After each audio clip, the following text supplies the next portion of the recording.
Hello, hi everyone. I hope you all are well and may divine bless us all. My dear friends, masters, आज जो हम बात करने वाले हैं वो करने वाले हैं प्रेम पे, लव पे. एक्चुअली हमने लव का जो वर्ड है ये बहुत सुना है और हम अक्सर इसका प्रयोग करते हैं अपनी डेली लाइफ में. हम यूज़ करते हैं, हम उससे प्रेम करते हैं, हम अपने बच्चों से प्रेम करते हैं, हम अपनी फैमिली से प्रेम करते हैं, हम अपने रिश्तों से प्रेम करते हैं. But what exactly love is we don't know, right. हम लव के बहुत सारे कैरेक्टरिस्टिक्स तो बता सकते हैं कि जो लव है वो केयरिंग होता है, वो नर्चरिंग होता है ना. लव जो है वो सपोर्टिंग होता है, लिबरेटिंग होता है, सूदिंग होता है ना. यानी जो भी व्यक्ति किसी के प्रेम में है, यानी वो जब किसी को प्रेम करता है तो हम कह सकते हैं कि वो उसकी केयर करता है, उसको नर्चर करता है, उसको सपोर्ट करता है, उसको फ्रीडम प्रोवाइड करता है. ये सब कैरेक्टरिस्टिक्स हैं लव के. But what exactly love is we don't know. Love is actually a baseless existential force. मतलब यूनिवर्स में एग्जिस्ट करती है बट उसका कोई रीज़न नहीं है एग्जिस्ट करने का. अभी हम इसको समझेंगे डिटेल में कि इसका अर्थ क्या है. जब जब जब से हम पैदा हुए हैं ना, तब से हमने ये वर्ड सुना है लव. और हम इसको ऐसे समझते हैं, कैसे समझते हैं कि फॉर एग्जांपल जब हमारे हम टीनेज में थे, या जो बच्चे हैं या फिर जो आएंगे या फिर जो हो चुके हैं, वो सब मेरी इस बात से सहमत होंगे कि हमें ये लगता है कि यदि हमें कोई व्यक्ति, कोई वस्तु, कोई प्लेस, कोई जगह अच्छी लगती है, यानी हम उसकी तरफ हम उसकी तरफ एक स्ट्रॉन्ग पुल फील करते हैं. लेट्स से कि अब किसी ने किसी व्यक्ति को देखा और उसकी तरफ ड्रॉन फील किया, उसने बहुत स्ट्रॉन्ग पुल टुवार्ड हिम और हर फील किया, तो हम उसको फिर नाम दे देते हैं कि भाई मैं उसके प्रेम में पड़ गया हूँ, मैं उसके प्रेम में पड़ गई हूँ, क्या है ना. तो वो लव नहीं है. अच्छा, ये चीज़ हमें सिखाई है किसने? सोसाइटी ने, या हमारे टेलीविज़न ने, टीवी वगैरह में दिखाया जाता है ना कि कोई हीरो है, वो हीरोइन के प्यार में पड़ गया है, यानी उसकी तरफ अट्रैक्शन फील कर रहा है और उसने उसको कह दिया लव, और हमने भी ये मान लिया कि यही प्रेम होता है. बट एग्जैक्टली ये प्रेम नहीं होता. लव ये ऐसा नहीं है ना. तो जो ऐसा वाला प्रेम है जो हमें किसी की तरफ पुल फील करवाता है, ये प्रेम बहुत जल्दी ऑब्सेशन में कन्वर्ट होता है. यानी हमारे अंदर ये फीलिंग आती है कि चीज़ इसकी तरफ मैं अट्रैक्ट हो रही हूँ या हो रहा हूँ, अब ये चीज़ मुझे चाहिए, अब ये वस्तु है, पर्सन है, प्लेस है, जो भी है, ये मुझे चाहिए. यानी ऑब्सेशन आ गया. और जैसे ही वो वस्तु और थिंग हमारे हाथ में आती है, ऑब्सेशन के कारण, जब हम उसको ज़िद के कारण उसको जब हासिल कर लेते हैं, हासिल करने के तुरंत बाद ही वो जो फीलिंग आ रही थी इतने टाइम पहले कि ये बहुत प्रीशियस है, ये चाहिए ही चाहिए, मुझे चाहिए ही चाहिए एट एनी कॉस्ट, है ना, वो फीलिंग शैटर हो जाती है, वो गिर जाती है. और अब वो चीज़ हमारे लिए क्या होती है? वैल्यूएबल नहीं रहती. वो उसको हम केयर ही नहीं करते फिर.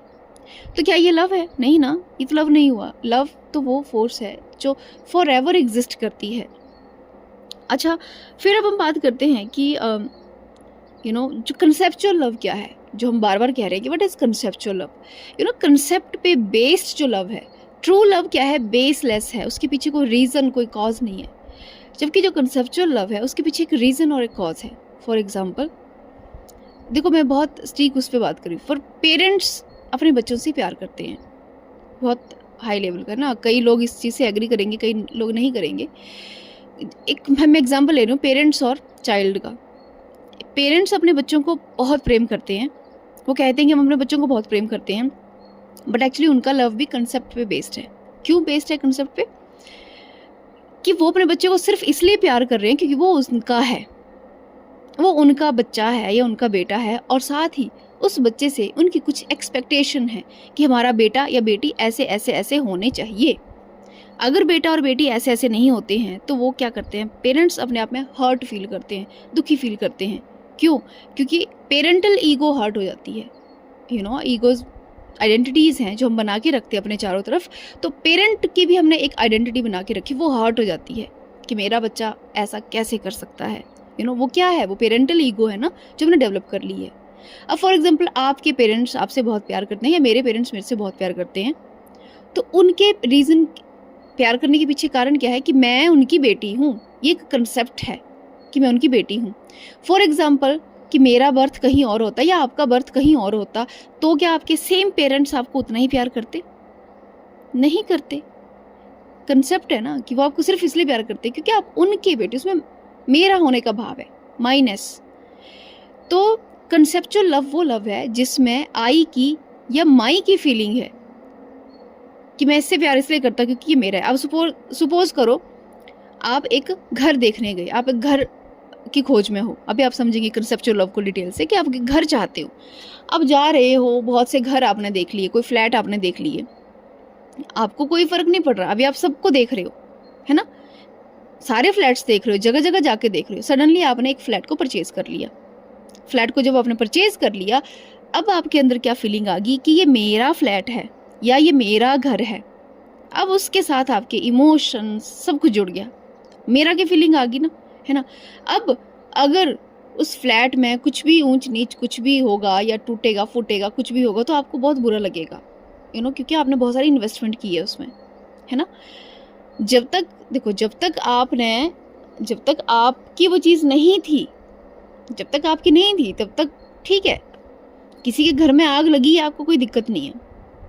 आपके घर में आग लगी है तो प्रॉब्लम है। अब इसको एक बड़ी अच्छी स्टोरी से हम समझते हैं कि एक फॉर एग्जाम्पल ये स्टोरी एक्चुअली मैंने कहीं सुनी थी और मुझे बहुत अच्छी लगी। स्टोरी ये है कि फॉर एग्जाम्पल कि आप आते हैं, आपको कहीं से पता चलता है कि आपके घर में आग लगी है, आपका घर धू धू करके जल रहा है, ठीक है, और आप भागते भागते भागते रश करके आते हो। माय गॉड, मेरा घर का सारा सामान जल रहा है, सारा सामान जल रहा है, और आपको ऐसे होने लगता है कि जैसे आपको हार्ट अटैक आ रहा है ना। आप अपने आप को बड़ी मुश्किल से संभालते हैं और तभी आपका बेटा आता है और कहता है कि पिताजी चिंता मत कीजिए, ये घर मैंने पिछले ही कल 1 करोड़ रुपए में बेच दिया था, पिछले ही कल मैंने 1 करोड़ रुपए में बेच दिया है। ये शब्द सुनते ही अब आप दुख फील नहीं करेंगे। क्यों? क्योंकि आपने बेच दिया है तो अब वो घर किसी और का है। जब तक आपको पता नहीं था तब तक आप दुख फील कर रहे थे। जैसे आपको पता चला कि वो घर तो किसी और का हो चुका है, मेरा वो रहा नहीं, अब आपको दुख फील नहीं हो रहा। क्यों नहीं हो रहा? क्योंकि दुख जो था वो मेरा होने की वजह से था, मेरा है, माइनेस की जो फीलिंग है, माइन जो फीलिंग है उसकी वजह से वो था, राइट।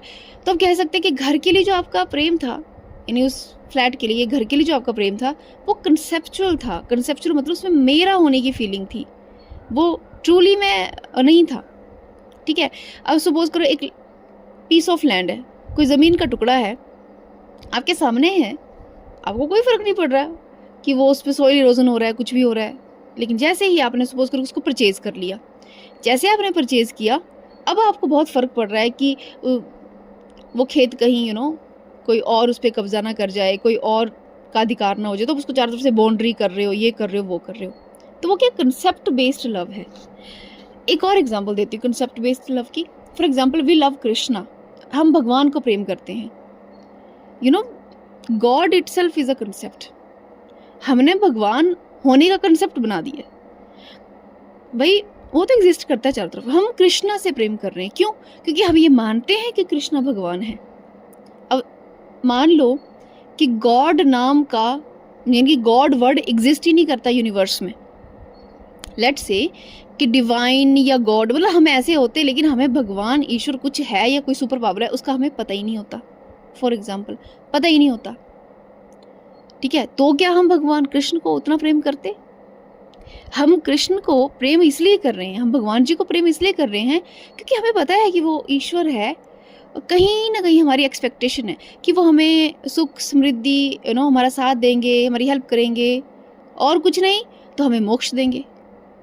तो हम कृष्णा से भी प्रेम इसलिए कर रहे हैं क्योंकि हमने एक कंसेप्ट बनाया है कि कृष्णा इज अ गॉड, और गॉड होने का मतलब है कि वो कुछ भी कर सकते हैं, तो वो हमारी कभी भी हेल्प कर सकते हैं, इसलिए हम उससे प्रेम कर रहे हैं।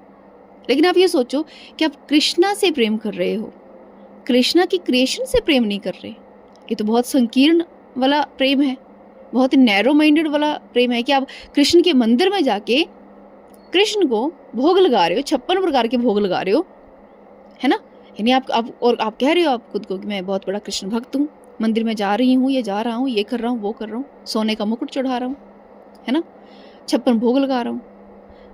अब हैं, लेकिन आप कृष्ण को अपने एक मंदिर तक सीमित कर दिया। अरे क्या वो मंदिर में सीमित होने वाले हैं? वो तो पूरा ब्रह्मांड खुद है। आपने कृष्ण से प्रेम किया और कृष्ण की क्रिएशन से प्रेम नहीं किया, तो वो कैसा प्रेम हुआ? वो कंसेप्चुअल प्रेम हुआ ना, फिर वो रियल लव नहीं हुआ ना। Real love exists beyond all duality and beyond this world or beyond all the concept of our mind. Real love exists only in the state of union.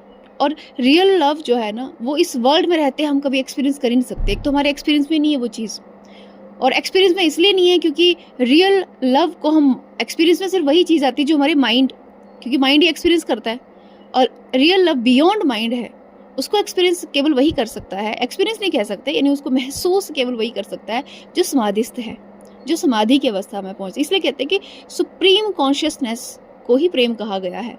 हम इसको राधा रानी कह सकते हैं कि श्रीमती राधा रानी प्रेम का हम कह सकते हैं कि प्रेम की परिभाषा है। तो प्रेम मतलब वो वाला प्रेम नहीं है जो कंसेप्चुअल लव, यहाँ पे रियल लव की, कि राधा रानी एग्जिस्ट करती है बियॉन्ड द डुअलिटी। ये इस संसार का जो द्वैत है, मैं और मेरा, या मैं और मेरे से परे वो एग्जिस्ट करती हैं, और मैं और मेरा जो भाव है वो माइंड की क्रिएशन है, माइंड का कंसेप्ट है। जब तक ज़मीन आपकी नहीं थी आपको कोई फ़र्क नहीं था, जैसे वो आपकी बन गई, आपके माइंड ने कहा कि अब ये मेरी है, अब उसको कोई कुछ कर नहीं सकता, करेगा तो आपसे सहन नहीं होगा, बहुत से भाव जो है वो जनरेट हो गए। तो दैट इज़ कंसेप्चुअल लव। आपने ज़मीन से प्रेम किया क्योंकि कंसेप्ट था कि वो मेरी है। लेकिन सपोज करो मेरा का भाव ही खत्म हो जाए, मेरा भाव आपके अंदर नष्ट हो जाए, और ये किसका नष्ट होता है? जो योगी होते हैं, जो ट्रू सच्चे योगी होते हैं, जिनके अंदर मेरा भाव यानी माइंड से परे वो जब चला, जब माइंड से परे चले गए तो मैं और मेरा रहा नहीं। तो अब ज़मीन का टुकड़ा है, वो चाहे आपके नाम पे है, अब वो उसमें मेरा और मैं का भाव है ही नहीं, तो आप उसको भी प्रेम करोगे, जो बाकी ज़मीन है आप उसको भी प्रेम करोगे, आप पूरे पृथ्वी से प्रेम करोगे। क्यों करोगे? क्योंकि अब मेरा और मेरा नहीं रहा नहीं ना, अब तो जैसी आपको अपनी ज़मीन लगती वैसी लोगों की लगती है।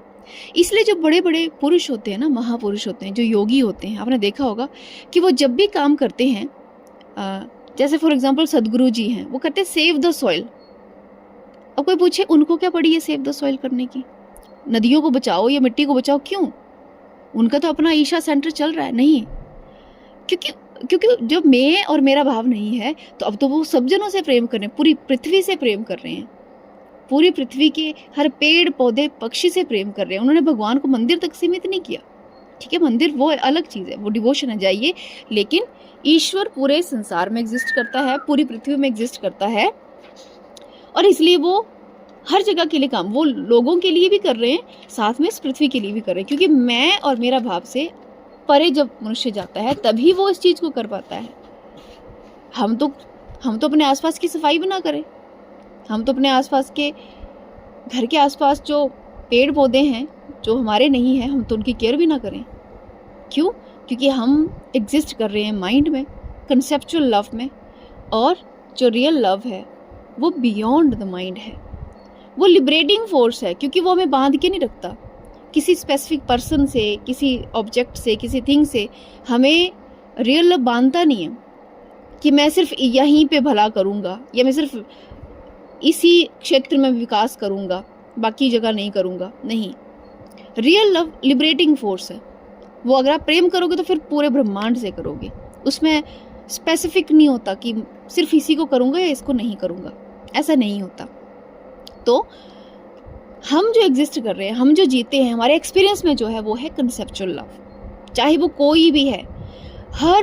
हम जिसको भी हम कहते हैं कि हम इससे बहुत प्रेम करते हैं, अगर आप ध्यान से देखेंगे तो उसके पीछे ना पीछे कोई ना कोई रीज़न और काउज ज़रूर एग्जिस्ट करता है। जैसे love, real love nurturing nature का है, केयरिंग नेचर का। अब आप कहेंगे कि भाई हमारी मदर भी तो ऐसा करती हैं, डेफिनेटली करती हैं, मदर्स ऐसा ही करती है अपने बच्चों के साथ, केयर करती हैं, father mother, parents, brother sister, husband wife, जो भी हैं, सब रिश्तों में केयरिंग नर्चरिंग होती है। लेकिन पूछिए तो सही अपने आप से कि ये केयर हो क्यों रही है? पेरेंट केयर कर रहे हैं बच्चों की कि बुढ़ापे का सहारा है, और बच्चे कर रहे हैं क्योंकि उनको पेरेंट से अभी फाइनेंशियल इनकम चाहिए, है ना।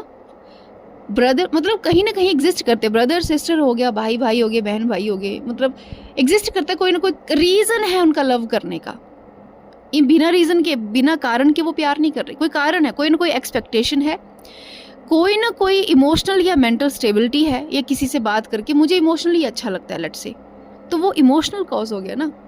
कि अगर आपके साथ कि अगर कल को वो इमोशनली अच्छा फील नहीं करवाएगा तो आप उससे प्रेम नहीं करोगे। किसी से बात करके आपको सुकून मिलता है तो आप कहते हैं कि मैं उसके प्रेम में हूँ, तो भाई सुकून is the reason for that love ना। अगर कल को वो व्यक्ति सुकून ना दो तो आप उस व्यक्ति से प्रेम नहीं करोगे फिर। तो हमारा जो लव होता है वो कंसेप्ट पे बेस्ड है, कंसेप्चुअल लव है। और अगर आप अपने भीतर क्वेश्चन पे क्वेश्चन अपने भीतर झांक के देखेंगे तो हमारा प्रेम करने की कोई वजह है। हम बिना वजह के प्रेम नहीं करते, और जो जिस भी प्रेम की कोई रीज़न है, कोई वजह है, वो कंसेप्चुअल लव की कैटेगरी में आता है। क्योंकि रीज़न होता है उसमें आईनेस यानी मी और माई, या आईनेस और माइंड, या मतलब मेरा या मैं होने का जो भाव उसमें रहता है, छिपा हुआ वो रहता है कहीं ना कहीं।